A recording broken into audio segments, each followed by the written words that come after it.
మనం తయారు చేసిన అక్కడ మసాలా అన్నాను కదండి, ఈ 63 రకాల ఇంగ్రీడియంట్స్, ఇతర కొన్ని సువాసన భరితమైన ఇంగ్రీడియంట్స్, అలాగే చార్కోల్ అన్నీ కలిపి మిక్స్ చేసే మిషనరీ మాట ఇది.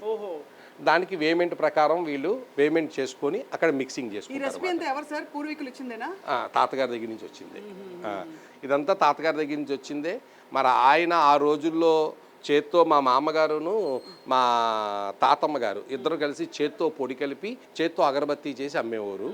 అది ఈ రోజు ఇంత పెద్ద మిషనరీతో చేస్తారు. సో మనకి తెలిసి ఫస్ట్ అగరబత్తి అసలు ఎప్పుడు వెలిగింది? 1900లోనా? బిఫోర్ 1900. జస్ట్ లైక్ 1890 నుంచి 1900 మధ్యలో అగరబత్తి ఫస్ట్ వెలిగింది. అది కూడా మైసూర్ మహారాజా దగ్గర నుంచి మొదలైంది. చాలా బాగుంది సార్. దీని తర్వాత ఏంటి సార్ నెక్స్ట్? ఇప్పుడు ఈ మసాలా మిక్సింగ్ అయిన తర్వాత మన పేస్ట్ మిక్సింగ్ దగ్గరికి వెళ్తున్నాం.